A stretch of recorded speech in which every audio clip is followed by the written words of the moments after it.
तो hello students, welcome back. स्वागत है हमारे channel Thakur publication pharmacy news and books पे। यहाँ पर हम आपको ऑलरेडी डी फार्म से जुड़ी हुई जो एग्जिट एग्जाम होने वाला है उससे जुड़ी हुई सारी अपडेट्स प्रोवाइड कर रहे हैं। इसके साथ ही साथ हम आपको लेक्चर सीरीज भी प्रोवाइड कर रहे हैं डी फार्म के एग्जिट एग्जाम के लिए। यहाँ पर आपको एमसीक्यूज प्रैक्टिस कराए जाएंगे। इन फ्यूचर जो और सब्जेक्ट्स हैं उनके बारे में भी मैंने आपको लास्ट वीडियोज में बताया था कि ये सारे एमसीक्यूज जो हम ले रहे हैं वो कहाँ से ले रहे हैं। हम सारे एमसीक्यूज अपनी बुक से ले रहे हैं जो कि है D pharm exit examination DPE kit book. इस बुक में 7000 से ज्यादा एमसीक्यूज ऑलरेडी प्रोवाइड किए गए हैं आपको। जो यहाँ पर आपको प्रैक्टिस कराए जा रहे हैं वो इंपॉर्टेंट एमसीक्यूज हैं, जिनका एक्सप्लेनेशन दिया जा रहा है वो इंपॉर्टेंट है। इसके साथ ही साथ अगर आपको एमसीक्यूज का एडिशनल एमसीक्यूज भी चाहिए तो वो आप हमारी जो साइट है वहां से ये बुक परचेज करके ले सकते हैं। देन इसके अलावा ये बुक आपको कहाँ मिल जाएगी? इंडिया मार्ट में मिल जाएगी, अमेजॉन, फ्लिपकार्ट, मीशो, इन सब जगहों पे भी मिल जाएगी। एंड अदर देन दैट आप इसको ई बुक फॉर्म में परचेज कर सकते हैं फ्रॉम गूगल प्ले। वहां पर भी आपको ये बुक अवेलेबल करा दी गई है। इसके साथ ही साथ हमारी बुक का बाइलिंगुअल वर्जन भी मार्केट में आ चुका है, मतलब ये इंग्लिश हिंदी फॉर्मेट में भी मार्केट में ऑलरेडी अवेलेबल करा दी गई है। तो अगर आपको बाइलिंगुअल चाहिए तो आप बाइलिंगुअल वर्जन भी इसका परचेज कर सकते हैं, और अगर इंग्लिश वर्जन चाहिए तो वो भी परचेज कर सकते हैं। तो आज हम जो टॉपिक पढ़ने जा रहे हैं, आज जो हम सब्जेक्ट कवर करने जा रहे हैं इसके अंदर, वो है फार्मास्यूटिक्स का। लास्ट वीडियो में भी हमने फार्मास्यूटिक्स कवर किया था, उसमें हमने introduction to history of pharmacy and pharmacopoeia के बारे में पढ़ा था। आज हम क्या पढ़ेंगे? आज हम पढ़ेंगे पैकेजिंग मटेरियल के बारे में। जो आपका पेपर 1 है उसके अंदर फार्मास्यूटिक्स का जो सब्जेक्ट है उसका एक इंपॉर्टेंट टॉपिक है। तो आज हम उससे जुड़े हुए एमसीक्यूज और उससे जुड़ा हुआ कुछ छोटा सा कॉन्सेप्ट देखेंगे और अपनी वीडियो को कंपाइल करेंगे। सो स्टूडेंट्स चलिए शुरू करते हैं विदाउट एनी डिले। तो स्टूडेंट्स चलिए देखते हैं पैकेजिंग क्या है। पैकेजिंग एक ऐसा प्रोसेस है जिससे थेरेप्यूटिक इफेक्टिवनेस जो है किसी भी सब्सटेंस की, फार्मास्यूटिकल की, वो मेंटेन रहती है जब तक उनकी पोटेंसी को तब तक मेंटेन रखता है जब तक वो कंज्यूम ना हो जाए। तो कोई भी ऐसा सब्सटेंस जो पोटेंसी को रिटेन करने में हेल्प करता है उसी को हम क्या कहते हैं?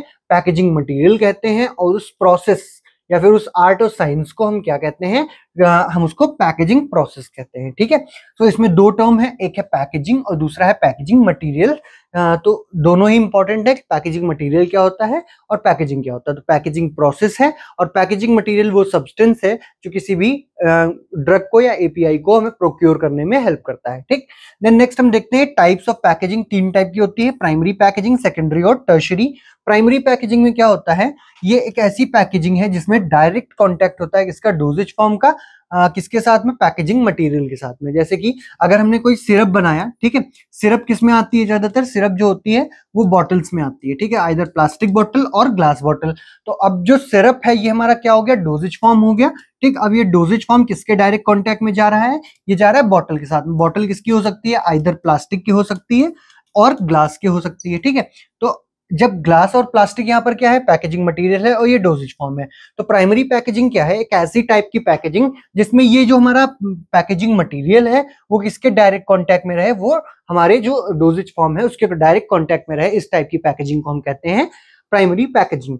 देन सेकेंडरी पैकेजिंग की बात करें तो सेकेंडरी पैकेजिंग क्या होती है? जो प्राइमरी पैकेजिंग को प्रोटेक्ट करने के लिए पैकेजिंग की जाती है उसे हम सेकेंडरी पैकेजिंग करते हैं। मान लो यहाँ पर बॉटल्स तो कई सारी हो गई, ठीक है, अब कई सारी बॉटल्स यहाँ पे रखी हुई हैं। ठीक, तो ये बॉटल्स क्या है? क्या इनको हैंडल करना आसान है? नहीं है, बिकॉज ये क्या होंगे? अगर हम हाथों से पकड़ते भी हैं तो हम कह ज्यादा से ज्यादा हम 10 बॉटल्स पकड़ सकते हैं। ठीक है, बट कुछ बॉटल साइज में भी बड़ी होंगी, कुछ साइज में अलग होंगी। ठीक है, डिफरेंट साइज की बॉटल्स अवेलेबल होती हैं, तो इस वजह से हम इनको प्रॉपरली हैंडल नहीं कर सकते, ठीक, ट्रांसपोर्ट नहीं कर सकते।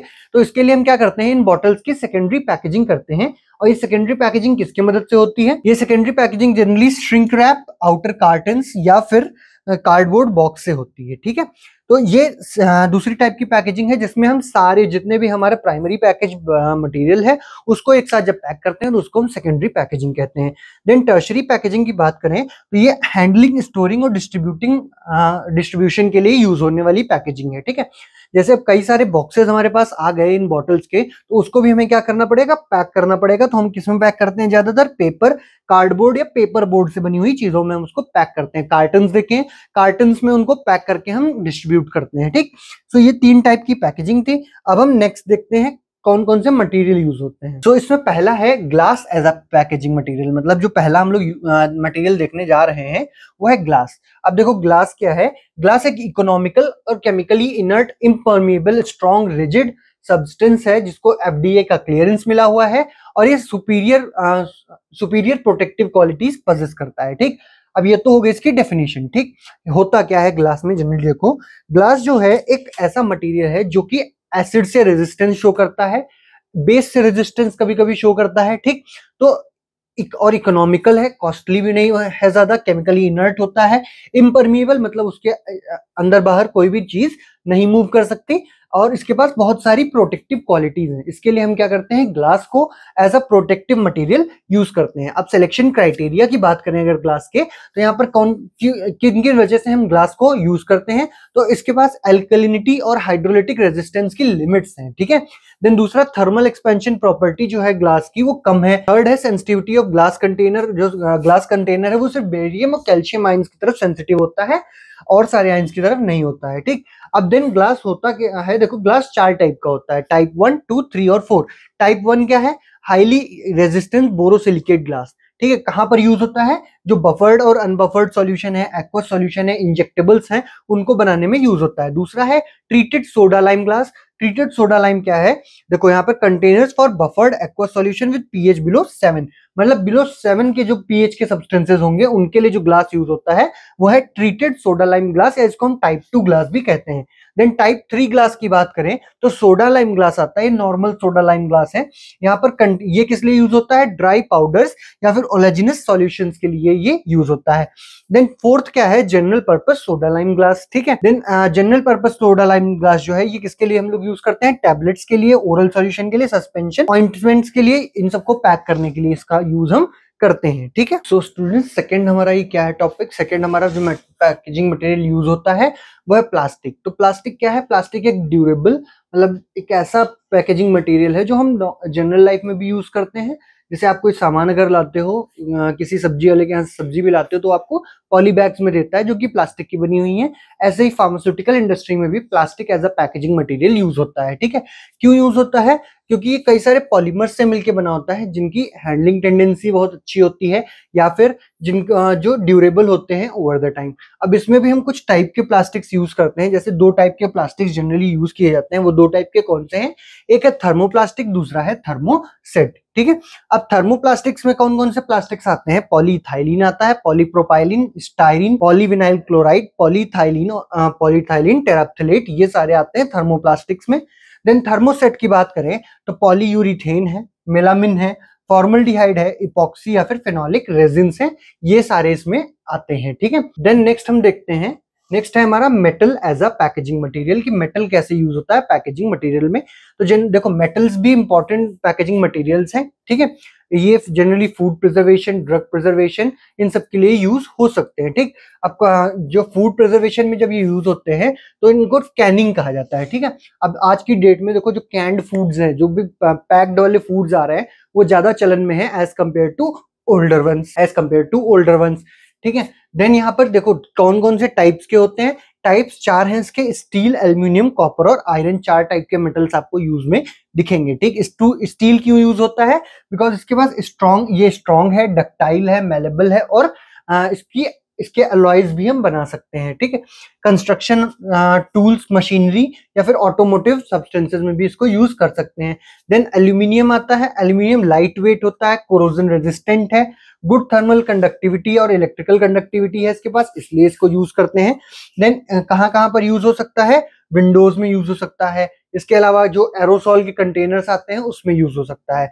देन कॉपर की बात करें तो कॉपर कहाँ पे यूज होगा, कॉपर के पास क्या है, इलेक्ट्रिकल और थर्मल कंडक्टिविटी होती है और एक कोरोजन रेजिस्टेंट होते हैं। ठीक है, इसलिए हम इनको कहाँ यूज कर सकते हैं, इलेक्ट्रिकल वायरिंग, प्लम्बिंग और हीट एक्सचेंजर्स में यूज कर सकते हैं। देखो फिर आयरन है, आयरन के पास क्या क्या प्रॉपर्टीज हैं, ये स्ट्रॉन्ग है, इसके अलावा मैग्नेटिक नेचर का होता है और रस्टिंग की तरफ प्रोन हो जाता है विदाउट, अगर इसको हम प्रोटेक्शन प्रोवाइड ना कर रहे हैं, ठीक है। तो इसका यूज कहाँ करेंगे, कंस्ट्रक्शन में यूज करेंगे, ऑटोमोटिव टूल्स को बनाने में करेंगे। तो स्टूडेंट्स जो नेक्स्ट हमारा टॉपिक है इसके अंदर वो क्या है, rubber as a packaging material. मतलब ये हमारा तीसरा चौथा टाइप का पैकेजिंग मटेरियल है जो हम यूज करते हैं जनरली। रबर का यूज क्यों करते हैं और कहाँ कहाँ पर करते हैं, तो रबर का यूज करते हैं हम वायल्स के कैप्स बनाने के लिए, ट्रांसफ्यूजन फ्लूइड बॉटल्स बनाने के लिए, ड्रॉपिंग बॉटल्स बनाने के लिए हम रबर्स का यूज करते हैं। अब जैसे जो बच्चों की सिरप्स आती हैं उसमें एक ड्रॉपर होता है, तो ड्रॉपर का जो ऊपर का लेयर है, ऊपर का पार्ट होता है वो रबर का बना हुआ होता है, उसमें हम यूज कर सकते हैं। इसके अलावा हम क्लोजर्स और सील्स बनाने में इसका यूज करते हैं, ठीक है। अब रबर जो हम यूज करते हैं उसमें भी दो टाइप की रबर आती है, एक नेचुरल है और दूसरी सिंथेटिक है। नेचुरल रबर क्या है, ये नेचुरली अकरिंग पॉलीमर है, ठीक है, जिसको रबर ट्रीज से ऑब्टेन किया जाता है, ठीक है। और सिंथेटिक रबर क्या है, ये एक ऐसी टाइप की रबर है जिसको हम ऑक्सीडेशन ऑफ सॉल्वेंट, ऑयल्स, इन सबसे रेजिस्टेंट होती है ये सिंथेटिक रबर, और इसको हम बनाते हैं, मतलब इसको हम पॉलीमर्स का यूज करके सिंथेसाइज करते हैं, इसलिए हम इसको क्या कहते हैं, सिंथेटिक रबर कहते हैं। इसमें कौन कौन सी रबर आती है, नियोप्रिन है, नाइट्राइल रबर है, ब्यूटाइल रबर है एंड सिलिकॉन रबर है। सिलिकॉन रबर है। अगर इसके एग्जांपल्स पूछेंगे आपने नाम सुना होगा ब्यूना एन और ब्यूना एस का, ठीक है, ब्यूना एन और ब्यूना एस का, ये कुछ टाइप की रबर्स हैं जो इसके लिए यूज होती हैं, ठीक है। तो ये दो टाइप की रबर्स हैं जो इसके एग्जांपल्स में आती हैं। तो और भी बहुत सारी रबर्स हैं जो यूज होती हैं जनरली, बट यहाँ पर आपको दो पढ़नी है तो आप इस पे ध्यान दीजिएगा। अब हम चलते हैं एमसीक्यूज की तरफ कि एमसीक्यूज कौन कौन से इससे पूछे जा सकते। तो पहला क्वेश्चन क्या है हमारा, पहला क्वेश्चन है which type of glass is used for storing strong acids, alkalis and all types of solvents. तो सॉल्वेंट्स को स्टोर करने के लिए, एल्कलीज को स्टोर करने के लिए हम कौन सा टाइप ऑफ ग्लास यूज करते हैं। तो देखो ट्रीटेड सोडा लाइम ग्लास, इसको हम ट्रीट करते हैं एल्कलीज के साथ में। तो अगर एल्कलीज के साथ में ट्रीट किया हुआ ग्लास हम यूज करेंगे इसकी पैकेजिंग के लिए, तो यहाँ पर जो अल्कली नेचर का अगर हम कोई सब्सटेंस भरते हैं, कोई ड्रग भरते हैं, तो क्या करेगा, लाइक डिजोल्व लाइक वाला केस आ जाएगा। एल्कलीज में सॉल्युबलाइज होंगे और वहां पर वो कंटेनर खराब हो जाएगा, ठीक। दूसरा देखते हैं regular soda lime glass. Regular soda lime glass क्या है, को भी हम यूज नहीं कर सकते बिकॉज ये अनट्रीटेड है, और ये रेगुलर सोडा लाइम ग्लास है, मतलब ट्रीटेड नहीं है। तो इसको हम क्या करेंगे, इसमें जो स्ट्रॉन्ग एसिड्स हैं, जो ये स्ट्रॉन्ग एसिड्स है वो इसके साथ रिएक्ट कर सकते हैं। जनरल पर्पस मतलब नॉर्मल जो सोडा लाइम ग्लास होता है उसको हम नहीं यूज करेंगे बिकॉज वो कंटेमिनेशन प्रोन हो सकता है, कंटेमिनेट कर सकता है। हम यूज कौन सा करते हैं, इसमें बोरोसिलिकेट ग्लास का यूज करते हैं। तो अगर ये क्वेश्चन आता है तो वो हम क्या करेंगे, यहाँ पर बोरोसिलिकेट ग्लास लगा देंगे, या फिर इसकी जगह पे बोरोसिलिकेट ग्लास की जगह पे आपको टाइप 1 ग्लास यहाँ पर लिखा मिल सकता है। तो आप दोनों में से कोई भी ऑप्शन टिक कर सकते हैं। अगर टाइप 1 लिखा है तो भी आंसर सेम रहेगा, क्योंकि टाइप 1 ग्लास ही क्या है, हमारा बोरोसिलिकेट ग्लास है। अगर आपको इसको और अच्छे समझना है तो ये समझिए कि जो भी हमारे कॉलेजेस में हम केमिकल्स स्टोर करते हैं वो किस में करते हैं, बोरोसिलिकेट के कंटेनर्स में करते हैं। क्यों, बिकॉज वो एसिड रेजिस्टेंट है, एल्कली रेजिस्टेंट है, और साथ ही साथ उसमें हम बहुत सारे टाइप के सॉल्वेंट्स स्टोर कर सकते हैं, इसलिए हम उसको वहां पर यूज करते हैं ड्यू टू दीज प्रॉपर्टीज, ठीक है। तो अगर ये क्वेश्चन कोई आपसे पूछता है कि कौन सा ग्लास स्ट्रॉन्ग एसिड्स, एल्कलीज और सॉल्वेंट्स को स्टोर करने के लिए यूज होता है, तो आप उस पर क्या लगा सकते हैं, बोरोसिलिकेट ग्लास पे टिक लगा सकते हैं। सो स्टूडेंट्स सेकंड क्वेश्चन जो है हमारा वो ये है कि ट्रीटेड सोडा लाइम ग्लास इसमें से कौन सा है, ठीक है। तो अब 4 ऑप्शन दिए हुए हैं यहाँ पे, तो 4 ऑप्शंस में हम देखते हैं कौन सा ऑप्शन सही है। तो टाइप 1 मैंने आपको पिछले क्वेश्चन में बताया कौन सा था, ये बोरोसिल, ठीक है। ये कौन सा था, बोरोसिलिकेट था, ठीक है। तो बोरोसिलिकेट तो जब ये है तो ये ट्रीटेड सोडा लाइम नहीं हो सकता, तो क्रॉस कर दो इसे। देन टाइप 2 हमारा क्या था, टाइप 2 ही हमारा सही आंसर है, बिकॉज यही क्या होता है, ट्रीटेड सोडा लाइम ग्लास होता है, ठीक है। यही वाला ऑप्शन सही है इसमें। देन टाइप 3 और टाइप 4 क्या है, इसमें से जनरल पर्पस, और जो टाइप 4 है वो general purpose soda lime glass है, और ये अनट्रीटेड है, ठीक है, ये नॉर्मल सोडा लाइम ग्लास। तो यहाँ पर अगर इस टाइप के क्वेश्चन आते हैं तो उसके लिए क्या होना चाहिए, आपको इसके नाम याद होने चाहिए। टाइप 1 में कौन से टाइप के ग्लास आते हैं, टाइप 2 में कौन से टाइप के हैं, टाइप 3 और टाइप 4 में कौन कौन से होते हैं, ठीक है। सो ये 4 टाइप्स हैं और इसमें सही ऑप्शन कौन सा है, टाइप 2 सोडा लाइम ग्लास। तो क्वेश्चन थर्ड है हमारा, which of the following should be the colour of container for light sensitive drugs. तो लाइट सेंसिटिव ड्रग्स क्या है स्टूडेंट्स, देखो लाइट सेंसिटिव ड्रग्स ऐसी होती हैं जो लाइट के कांटेक्ट में आने पे क्या हो जाएंगी, डिटोरिएट हो जाएंगी या खराब हो जाएंगी। तो ऐसे जो सब्सटेंसेस हैं जो लाइट से खराब हो जाते हैं, उनके लिए हम अलग टाइप की पैकेजिंग करते हैं, अलग टाइप का ग्लास मटेरियल यूज करते हैं और उनको हम अलग कलर देते हैं जिससे वो लाइट से रेजिस्टेंस शो करें और हमारा प्रोडक्ट खराब ना हो। तो इस केस में जो कंटेनर्स यूज होते हैं, जो कलर के कंटेनर्स यूज होते हैं, वो है एम्बर कलर। ठीक है, ग्रीन कलर नहीं यूज होगा, ब्लू नहीं होगा या फिर कलरलेस नहीं होगा। कलरलेस मतलब ट्रांसपेरेंट, मतलब ये लाइट को ट्रांसमिट करेंगे। ब्लू कलर भी लाइट को ट्रांसमिट करेगा और ग्रीन कलर भी लाइट को ट्रांसमिट करेगा, जिससे प्रोडक्ट हमारा खराब हो सकता है। वहीं पे एम्बर कलर क्या करेगा, लाइट को एब्जॉर्ब कर लेगा और लाइट को उससे पास नहीं होने देगा, जिससे हमारा प्रोडक्ट सेफ रहेगा। ठीक है, तो अगर ये क्वेश्चन इस तरीके के आते हैं तो वहां पर एम्बर कलर ही सही ऑप्शन है। तो स्टूडेंट्स, जो हमारा नेक्स्ट क्वेश्चन है वो है कि टाइप 1 ग्लास का और कौन सा नाम है, या फिर type 1 glass is also known as. तो इसका जो सही ऑप्शन है वो है बोरोसिलिकेट, बिकॉज टाइप 1 के जो ग्लासेस होते हैं वही क्या होते हैं, बोरोसिलिकेट ग्लासेस होते हैं। नॉन पेरेंटल जो होता है वो टाइप 4 होता है, सोडा लाइम जो होता है वो टाइप 2 और टाइप 3 में आता है। ठीक है, सो इसका आंसर क्या है, इसका आंसर है बोरोसिलिकेट। देन नेक्स्ट क्या है हमारा कि packaging which is in direct contact with the doses form is called. ऐसी पैकेजिंग जो डोजेज फॉर्म के डायरेक्ट कांटेक्ट में रहती है उसको हम क्या कहते हैं, तो यहाँ पे प्रोटेक्टिव पैकेजिंग कहते हैं, टर्शरी पैकेजिंग कहते हैं, सेकेंडरी या प्राइमरी।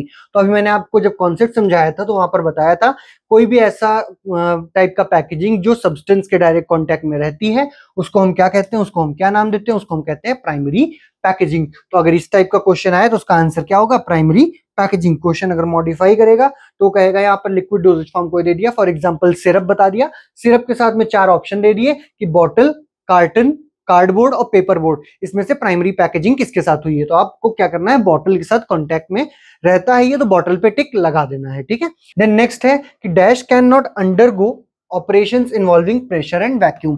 तो कौन सा ऐसा पैकेजिंग मटेरियल है इसमें जो वैक्यूम और प्रेशर के कांटेक्ट में आने पे विदस्टैंड नहीं कर पाएगा या फिर इन प्रोसेस के अंडरगो नहीं हो पाएगा। तो यहाँ पे प्लास्टिक प्रेशर झेल सकता है, वैक्यूम झेल सकता है, रबर दोनों झेल सकते हैं, स्टील भी दोनों के अंडरगो जा सकते हैं। कौन बचा, ग्लास, बिकॉज जब उसपे प्रेशर बनेगा या उसके अंदर वैक्यूम क्रिएट होगा तो वहां पर क्या हो जाएगा, ग्लास ब्रेक हो जाएगा, वो ग्लास वहीं पे शैटर हो जाएगा पूरा। तो इसके लिए सही आंसर क्या है इस क्वेश्चन का, ग्लास है, कि glass can not undergo operations involving pressure and vacuum. ठीक है, यही एक ऐसा सब्सटेंस है जो प्रेशर और वैक्यूम को झेल नहीं सकता। सो स्टूडेंट्स, हम क्वेश्चन नंबर 7 देख रहे हैं। क्वेश्चन नंबर 7 है हमारा, plastic used as a material for container is composed of dash polymer. अब देखिए यहाँ पे पॉलीमर पहले देखते हैं क्या होता है। तो पॉलीमर को अगर हम डिफाइन करें तो एक ऐसा सब्सटेंस है ये जो कई सारी मोनोमेरिक यूनिट्स, मोनोमर्स से मिलके बना होता है, कई सारे सिंगल मॉलिक्यूल से मिलके जो मॉलिक्यूल बना होता है उसे ही हम कहते हैं पॉलीमर। मतलब जो पॉलीमर वर्ड है बच्चों, उसी में आपका आंसर छुपा हुआ है, बिकॉज पॉलीमर में क्या है, पॉली मीन्स मैनी।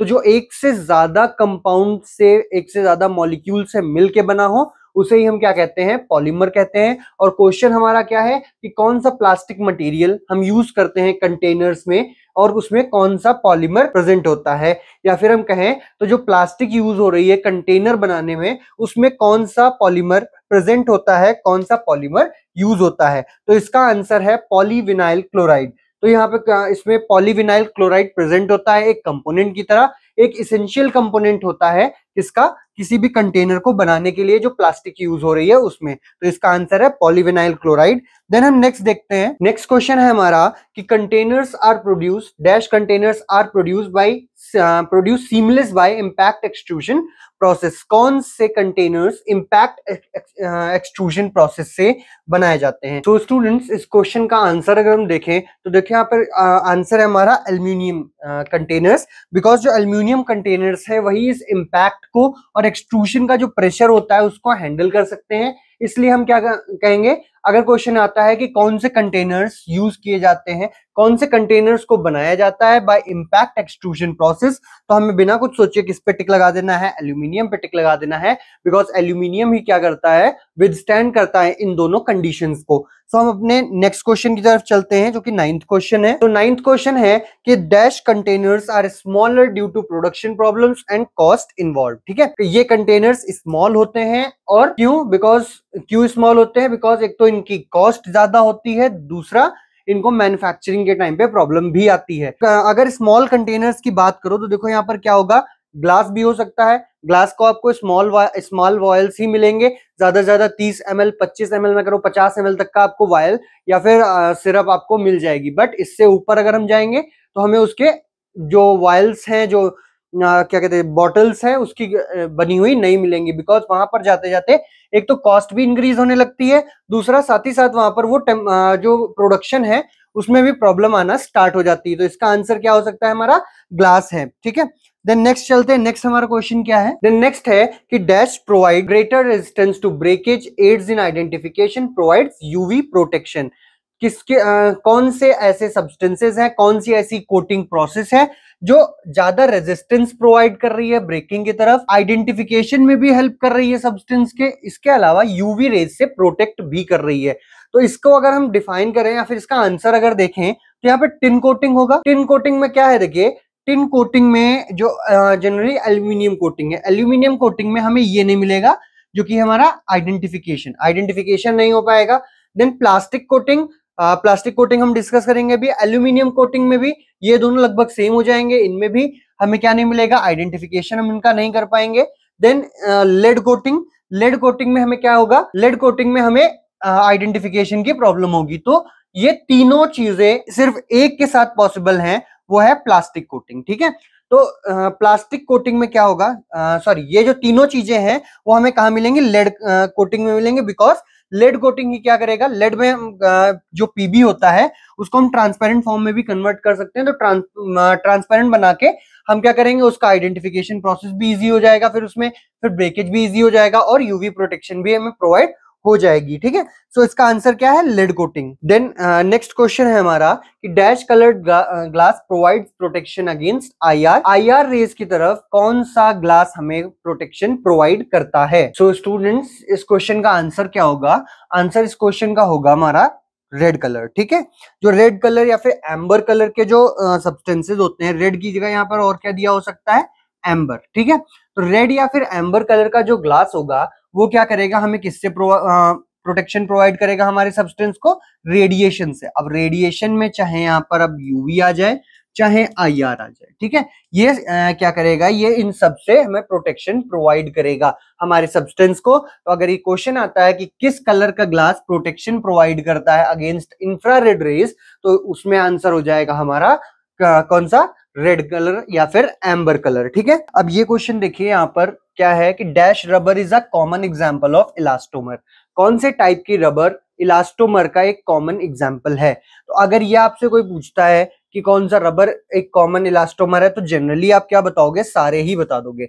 बट अगर स्पेसिफिक पूछ दिया कि इलास्टोमर प्रॉपर्टी कौन शो करता है, सब में इलास्टिसिटी होती है, बट इलास्टोमेरिक नेचर का कौन है, नेचुरल रबर जो हमें रबर ट्रीज से ऑब्टेन होता है, उसी में क्या होता है, ये इलास्टोमेरिक प्रॉपर्टी प्रेजेंट होती है, इसलिए इसका आंसर क्या हो जाएगा, नेचुरल रबर। देन जो नेक्स्ट है हमारा, नेक्स्ट क्या है कि dash rubber is a poly isoprene with molecular formula C5H8N।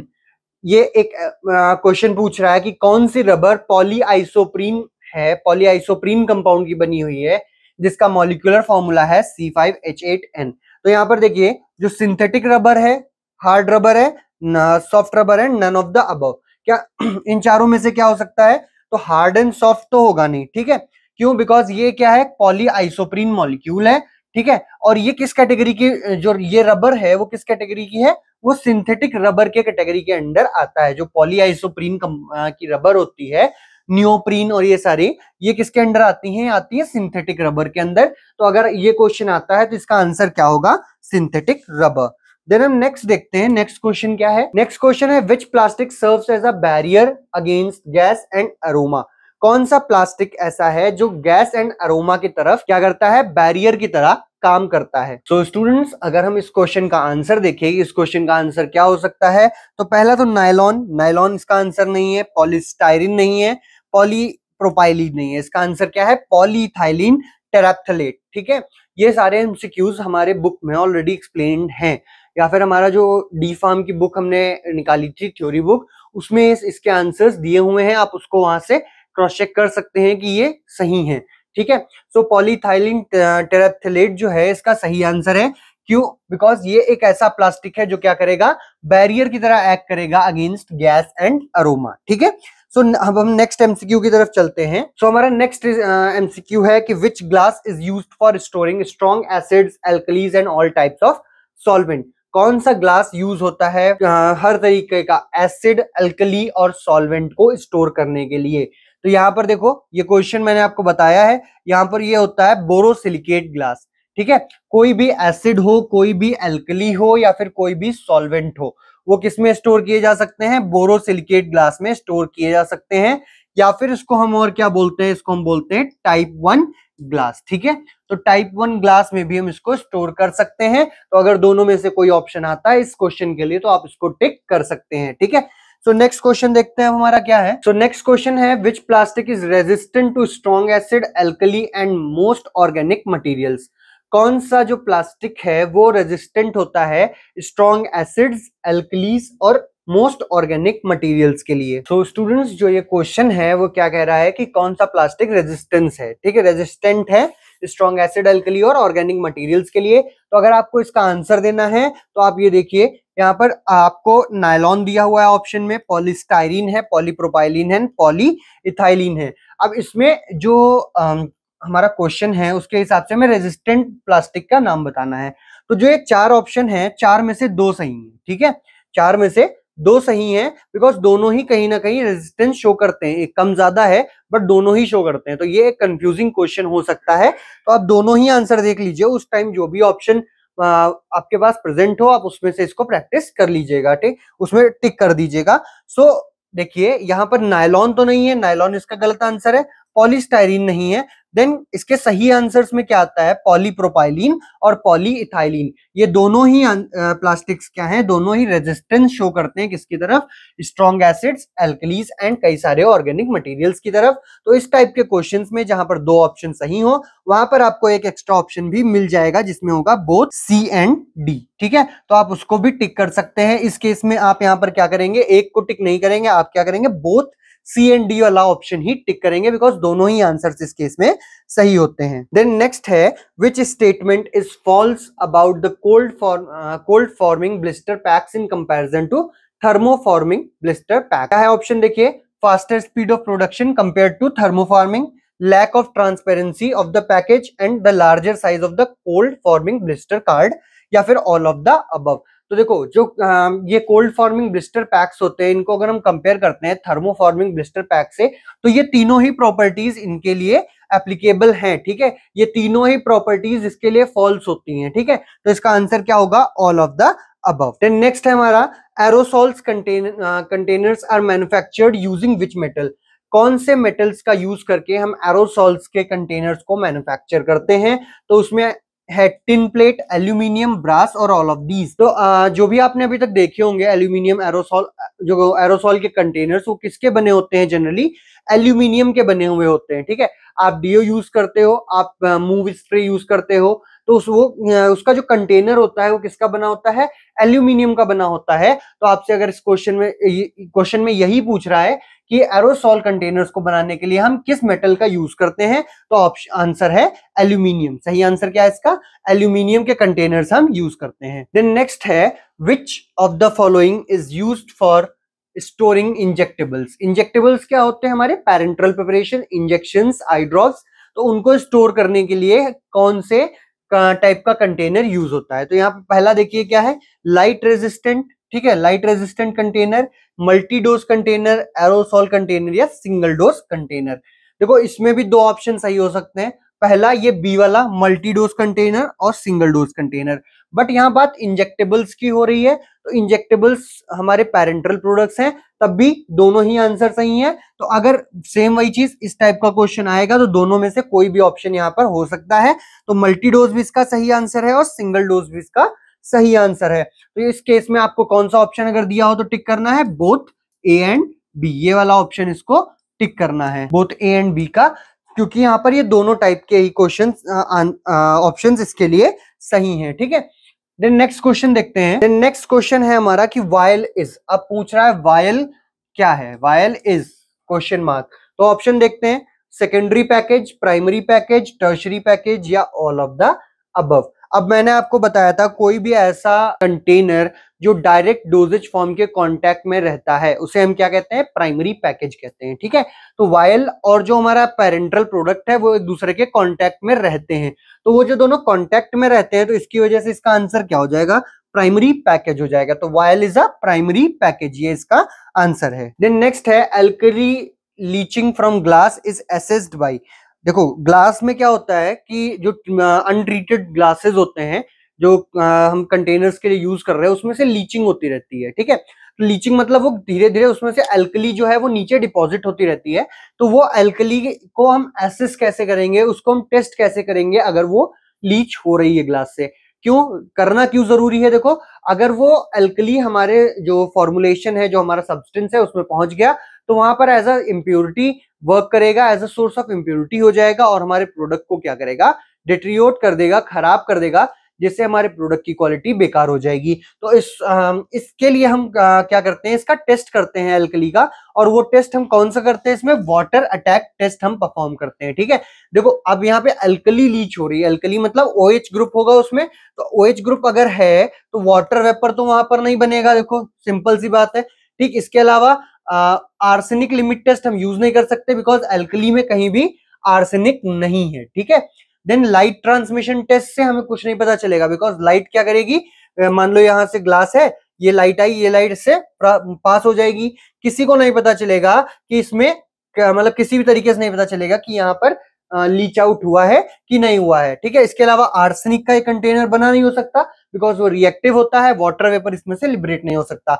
तो इसका आंसर क्या है, इसका आंसर है हमारा वाटर अटैक टेस्ट। तो स्टूडेंट्स ये कुछ एमसीक्यूज थे जो हमने आपको प्रोवाइड किए हैं फॉर चैप्टर 2 ऑफ फार्मास्यूटिक्स, ठीक है। तो अगर आपको इन एमसीक्यूज में कोई भी प्रॉब्लम है तो आप कमेंट सेक्शन के थ्रू हमें बता सकते हैं, कमेंट करिए और बताइए अगर कुछ प्रॉब्लम आ रही है।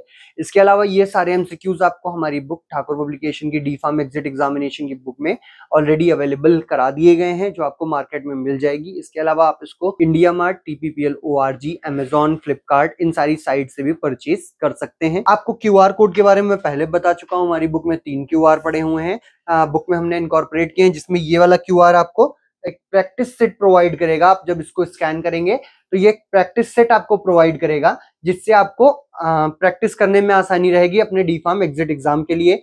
देन जो आप ये QRs देख रहे हैं, ये QR क्या है, ये हमारे फार्मेसी चैनल का QR है। आप इसको स्कैन करके हमारे फार्मेसी चैनल तक पहुंच सकते हैं और फार्मेसी चैनल पे पहुंच के आप इससे रिलेटेड, बुक से रिलेटेड वीडियोस भी वहां पर आपको मिल जाएंगी।